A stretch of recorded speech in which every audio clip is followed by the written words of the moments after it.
Hey everyone, it's Mike here with the Astro Explorers, and what I wanted to do tonight was go ahead and process that video that we took of Saturn. So I'm going to go through, show you where to get the software from. I'm not going to show you how to install it, that's pretty easy, just install it like every other software, but I'm going to show you the different steps and how to use that software in order to get an image for your planetary photos. So keep watching and I'll go through the step-by-step guide, and if you have any questions along the way, feel free to leave them in the comments below. Alright, so the first thing that we're going to need to do is download PIPP. Looks like PIPP's actually changed locations from its original website. It took me a little bit of digging in order to re-download it, but I'm going to provide the link in the section below and the details, and what you'll want to do is just click on the download over here, and that's where you're going to get PIPP software. And what the software is going to allow us to do is actually center the planet. Okay, so what we're going to do is we're going to open PIPP. We're going to choose Planetary, and we're going to choose Add Image Files. And what I saved out was a SIR file.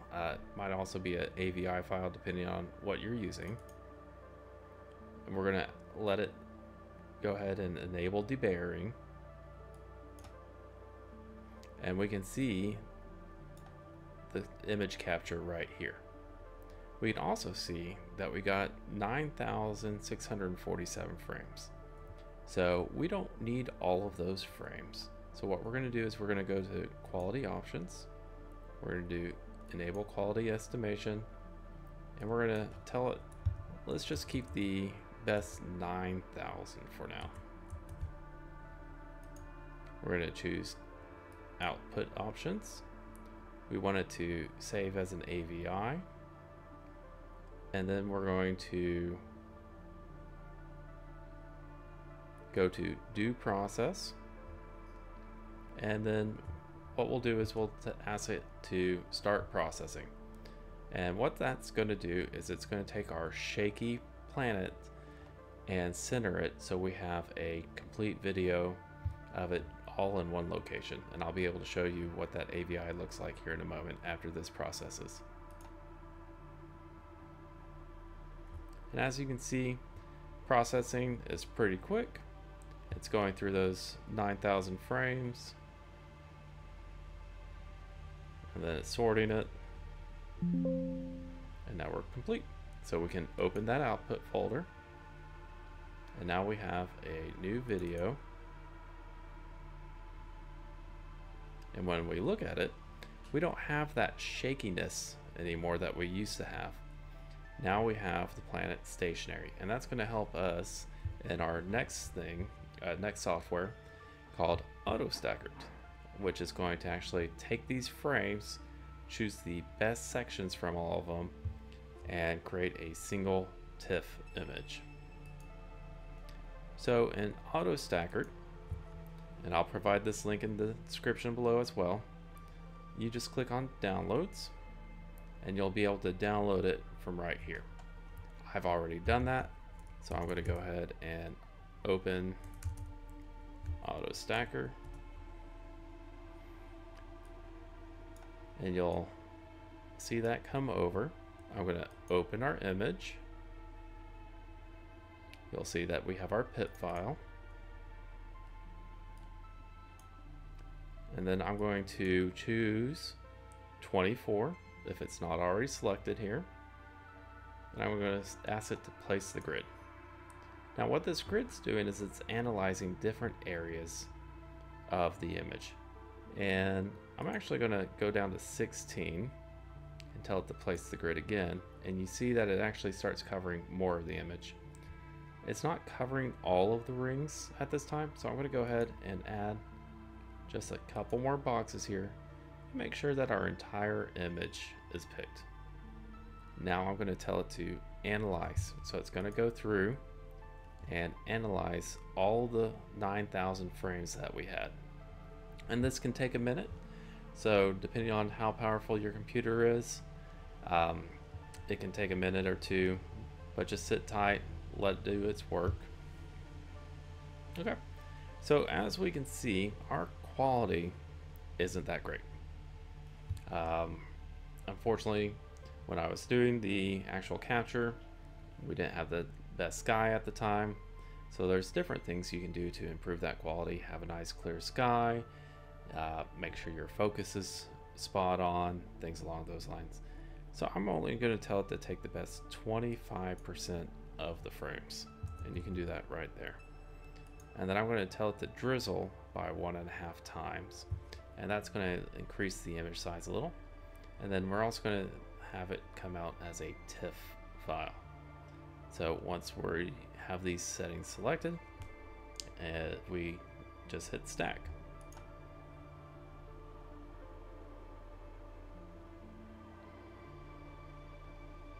And again, that can take a couple minutes depending on your computers. So what we'll do is we'll just go ahead and fast forward this section right here.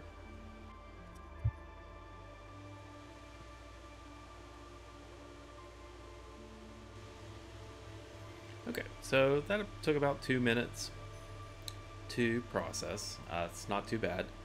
And what we're gonna do now that we have a image from that, and I can pull that up.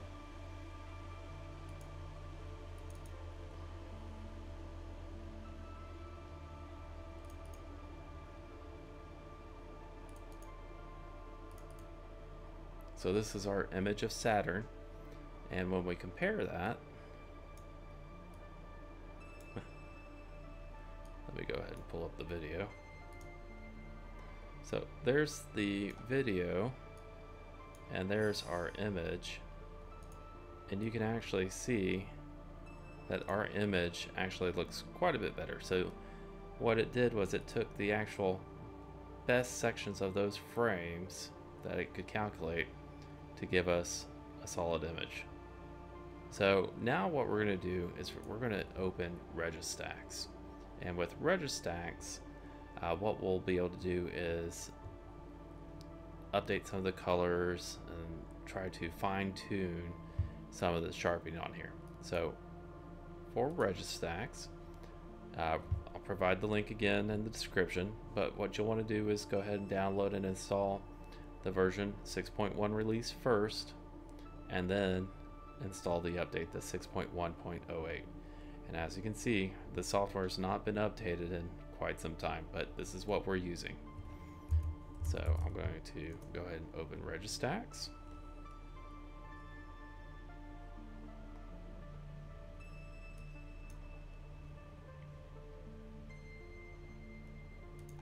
We're going to click on select.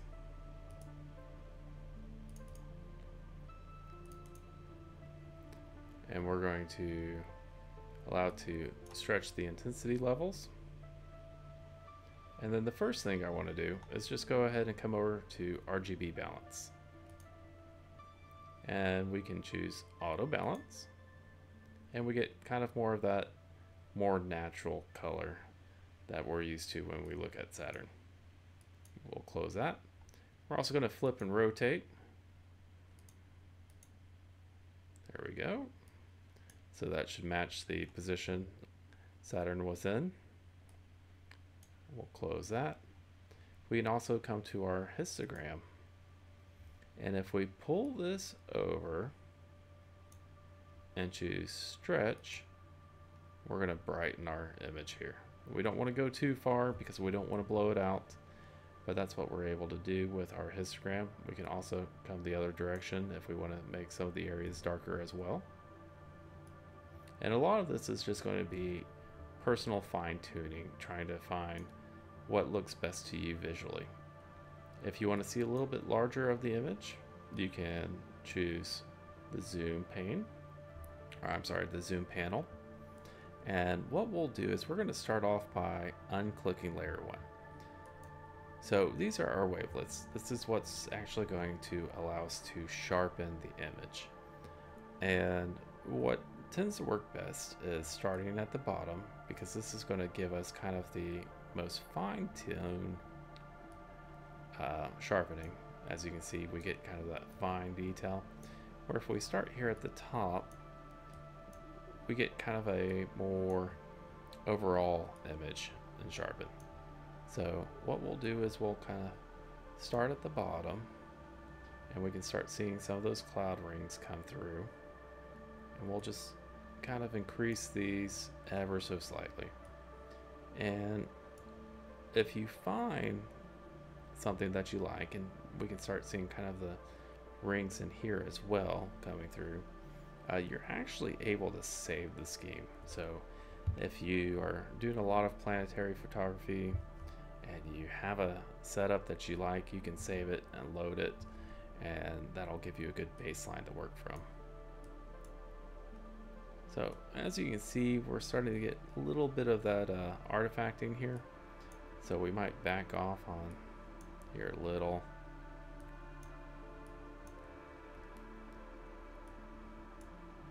And then you can also use one, if it'll let me click it.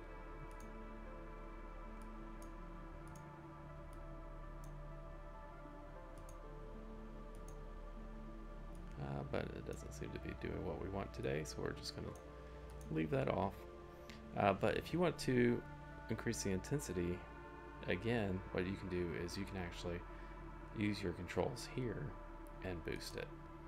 So as you can see, every time I increase this, our actual sharpness is increasing. If I want to decrease it, we kind of lose some of that overall sharpness. And again, it is really playing with what you find is most visually appealing to you. I have a tendency of over sharpening, but that's just me. So if you find yourself going a little over control, that's okay, or out of control, that's okay. It happens to the best of us. And I'm not even saying I'm the best of us. So that's looking like a pretty good sharp image of Saturn right now, especially if we compare it to our image here. So as you can see, we've been able to pull out some of those details in the clouds. We've got our ring, and then what we have to do to save it is we tell it to do everything we've done so far. So we're going to say do all, and actually applies those items, and then we choose save image, and we can save that as a PNG. Click save, and now when we come in here, we should have our PNG of the image that we just created. So that's the simple process of being able to take your videos that you've been making, use PIPP to center the object so that it's not bouncing around the screen, which allows AutoStakkert to pick the best sections of those frames, and then we use RegiStax to do our color correction and our sharpening. So that's the real easy, quick process of doing it.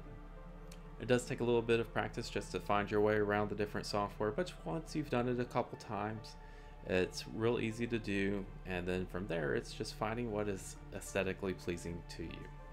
So with that being said, I hope you enjoyed this video. Like I said when we started, if you had any questions or comments, just leave those below. If you are enjoying these videos, please subscribe. I'm going to be doing the next video on actually how to find the sun during the day. So there's a fun little item that you can 3D print to be able to find that. So that'll be the next video.